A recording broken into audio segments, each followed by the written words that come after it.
Hello students, our today's topic is ways of improving communication barriers. In our last topic, we had learned about the types of communication barriers, in which we learned that there are four types of barriers. First is the semantic barrier, second is the psychological barrier, third is the organizational barrier, and fourth is the personal barrier. We have seen that in the process of communication, sometimes there arises obstacles, and anything which doesn't allow free flow of communication to take place between the sender and the receiver, so that common understanding can be developed between them, the communication cannot be called effective, and that is what is the barrier to communication. Before understanding the ways to improve communication barrier, we also have to understand once again and recall what are these four types of barriers, and that will help in better understanding of the ways to improve communication barriers or how to make communication effective. Question may be put in any way.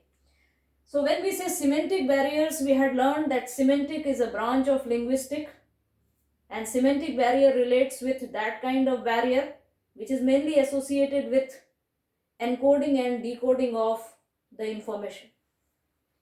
And when there is faulty encoding or faulty decoding of the information by the sender or by the receiver, it relates to semantic barrier. So that may be the reasons for that, or the types of semantic barrier may be badly expressed message, or it may be use of wrong symbols, or it may be faulty translations, or it may be wrong assumptions, or it may be technical jargon, or it may also be sometimes gesture decoding in a wrong manner. So there can be different causes of semantic barrier, but when this type of language related barrier occurs, that means that either the sender is unable to communicate properly because he or she is not having proper words or vocabulary, or unable to translate properly, or using such words which the receiver is unable to receive because those are specialized words, or the gesture decoding that is not done properly because the verbal expression as well as the gestures, they are not matching. So these are all related with semantic barrier. The second type of barrier was psychological barrier, and this barrier arises when the state of mind of either the sender or the receiver is not proper. Then the sender will not be able to convey proper information and information properly, and the receiver will not be able to receive information properly. We had taken so many examples in our last lecture. An angry receiver or aggrieved sender, worried person, a person who is in stressful mode, anxiety, so super excited. So these are the states of mind which doesn't allow communication to take place properly. And that is why the various types of psychological barriers which arises may be first premature evaluation, that means before the information is being sent, the receiver evaluates what is the information which is being conveyed. So that is before the information is completely sent, there is evaluation and there is assessment of the information, which is premature evaluation. There can be lack of attention. There may be different reasons for it, for which the communication is not effective. Then there can be transmission loss or loss due to lack of retention power, and that may be due to not listening properly, or it may be due to lack of interest. Transmission loss takes place generally when there are different levels in the organization, and through those levels the information has to pass. So these are some of the psychological barriers, because once the information has to pass through different levels and go through different peoples in the organization, what is their state of mind through which they are further passing the information, certainly the information, there is always a chance of that information to be distorted. And the first and the last type of psychological barrier we had learned was this distrust. When there is no trust between the sender and the receiver, so when the sender will send the information, the receiver is not going to receive in the correct right spirit, and that creates an obstacle. Then we learned about the organizational barrier. When we talk about organizational barriers, that means organizational factors, sometimes that also uh, relate to the conditions or create such types of conditions that create barriers to communication. The first amongst it was, we had learned yesterday, that organizational policy, the first type of organizational barrier. Once the policies, they are not clear cut, or the policies are such which doesn't allow free flow of communication. For example, if there is centralized pattern or centralized policy, all the information will be centralized, and the other levels of the organization, only the top level will, you may say, have the maximum information, and it will not like to share with the other levels of the organization, as a result of which we see that the communication doesn't take place all throughout the organization. It affects the working of the organization. Then we also learned about the rules and regulations. That was the second organizational barrier. And when we say rules and regulations, there should always be such rules and regulations which should provide free flow of communication. If the rules and regulations are rigid, stringent, cumbersome, sometimes it happens in the organization, it is such that all the information have to pass through the official channels in a proper manner, then sometimes there is always a possibility that when the information has to pass through different prescribed channels as per the rules and regulations of the organization, the communication becomes ineffective. Then we also learned about the status. In case of organizational barrier, a status conscious person sometimes doesn't want to communicate freely, and that doesn't allow the subordinates to come to him and communicate and interact with his superior, because the superior is a very status conscious person. So that is one of the barrier. Then we learned about the organization structure. Sometimes the organization structure is such that there are various levels, and when the information has to pass through different levels, we see that there is always a barrier to communication. And finally, we had also learned about the organizational facilities. The better are the organizational facilities for more sharing of the information freely, the more effective is the communication. So organizations, if they have made that kind of, you may say, they have created that kind of facilities that allow people to interact with each other, either in the meeting, either through the meetings or through the suggestions boxes, complaint boxes, or by getting advice from time to time by creating work committees, or having social interactions also in the organization from time to time, so that more and more sharing of the information may take place. Always there is possibility of free flow of communication to take place, and that certainly is good for the organization for effective communication. So we had learned that. But if the facilities are less, then we see that always it becomes a barrier. So these were the three, and the fourth one was the personal barrier, and personal barrier is mainly associated with barriers related with superiors and subordinates. So sometimes we see that the superiors, they try to withhold any information, they don't want to share it with the subordinates because of the fear of challenge of authority. Fear of challenge of authority, we had learned yesterday. The first one was challenge of authority.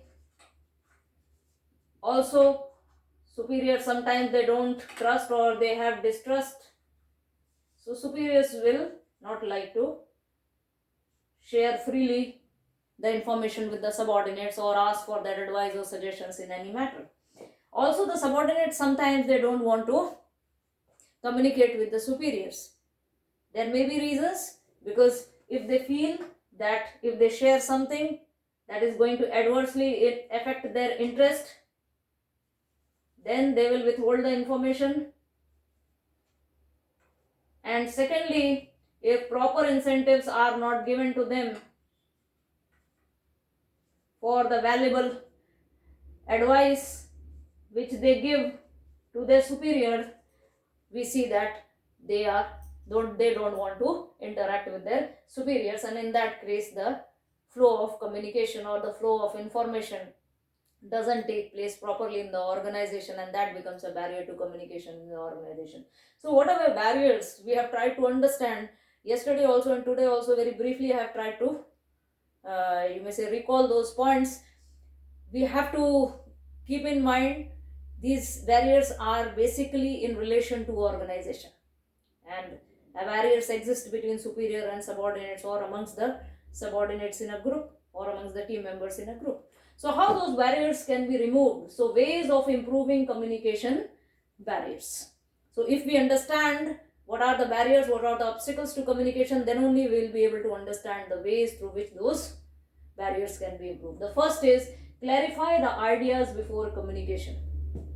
It is for the manager, because manager, if he is a sender or if he is communicating, he wants to communicate with a group of people who are his subordinates, then first thing which is suggested in communication is that each and every sender, if he or she is a manager, then to the manager should clarify his ideas, his or her ideas first, about what he is going to communicate, how he is going to communicate, before sharing the information. Because communication is done in order to provide some information or share some ideas or give some message. So whenever the sender is conveying something, he should be clear in his mind what he wants to convey, in what way he wants to convey, so that whatever he is conveying, that is clearly understood by the receiver. And that will only take place when the sender has properly studied about the content and is aware about what he is going to share. That means he is fully prepared with the information which he is going to convey, so that he doesn't give the ambiguous information, or he doesn't use wrong words, or he is having inadequate vocabulary, he is omitting important words to be used, or he is using you may say unclarified assumptions, or his gesture is not matching with whatever he is conveying. So these problems may arise if he is not clear in his mind about what he is going to convey and how he is going to convey. So he has to understand and study the problem in hand properly and analyze it, and then convey clearly so that the receiver receives it in right spirit. So first point. Second point, communicate according to the needs of the receiver. Needs here means the level of education and understanding of the receiver. Whenever the sender is conveying any information, always he should convey keeping in mind to whom he is conveying, who is at the receiving end. So if the sender is aware about the education and understanding level of the receiver, he will try to make his message and convey his message in the language which is easily understandable by the receiver.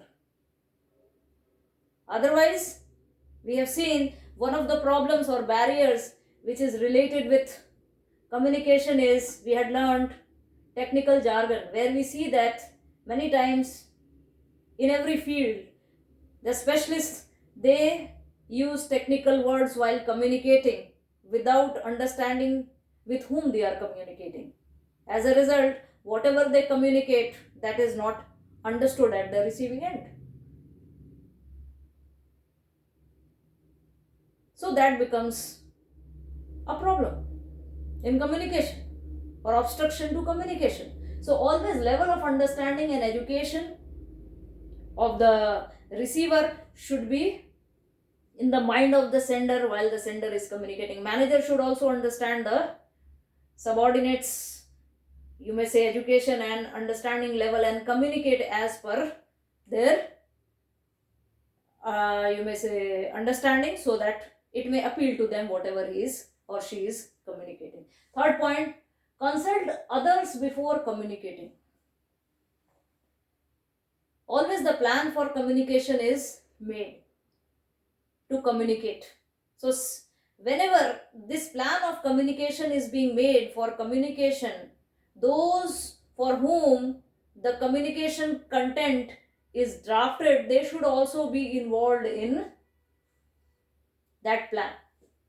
So from the very beginning, from the very inception level, if they are involved in the plan, then they will understand easily what is being communicated to them, and their wholehearted support and cooperation will always come. If the manager in the organization involves the subordinates in the plans from the very inception level, when the plans are made, it will be easy for the manager to make them understand what he is trying to convey, and they will be able to relate the ideas or the suggestions or the advice which is being given by the manager, or the guideline which is being given by the manager, and willing cooperation from the subordinates will be seen, because they will show their interest. They will always listen carefully to what is being conveyed, because they feel that it is with their support and cooperation that things are working out in the organization, and that will make communication more and more effective. So consult others, especially for whom the communication is done. They should also be taken into confidence before communication is done with them. Be aware of the language, tone, and content of the message. Always the communicator should keep in mind that the language, tone, and content of the message which he or she is delivering should not offend the sentiments of the receiver. The language should be such which is easily understandable. The tone should not be offending, and also the content which is drafted, that should appeal, so that it can encourage the receiver to respond. If the receiver will understand, then only understand, and there will be encouragement from inside to take initiative, then only the response is going to come. And that response will only come if through the manner in which the message is being conveyed, that is kept in mind by the superior to his subordinates. So this is something which is very, very important. Convey things of help and value to the listener. Each and every communicator, whether he or she is a manager or not, or any person who is a communicator, should, if he or she analyzes the needs and expectations of the listeners and try to relate the content of the message which he or she is conveying with their you may say needs and expectations, there will always be a chance of evoking response from them. And unless and until you get the response, because we have learned in the process of communication there is feedback. Feedback is the response. After receiving the information, the response will only come when that information is creating interest to the receiver. If the receiver is grasping that information and taking that information positively, then it is going to provide proper feedback, and that will make communication effective. So convey things of help and value to the listeners, those who are listening, especially this in subordinate sense. It has been said, manager should know the needs and expectations of each and every subordinate, and if he is communicating with them, then he should always communicate by relating his communication with their needs and expectations, so that they show their interest and initiative in it, and that is going to make communication more and more effective. Then comes ensure proper feedback. I told you feedback means the response after the receiver receives the information, communication can be made effective only if the response comes from the receiver. That response can be positive or negative. If it is negative, improvement can be done. If it is positive, then more encouragement is the organization and the superiors get. So in this way, we see that it helps in improving communication further.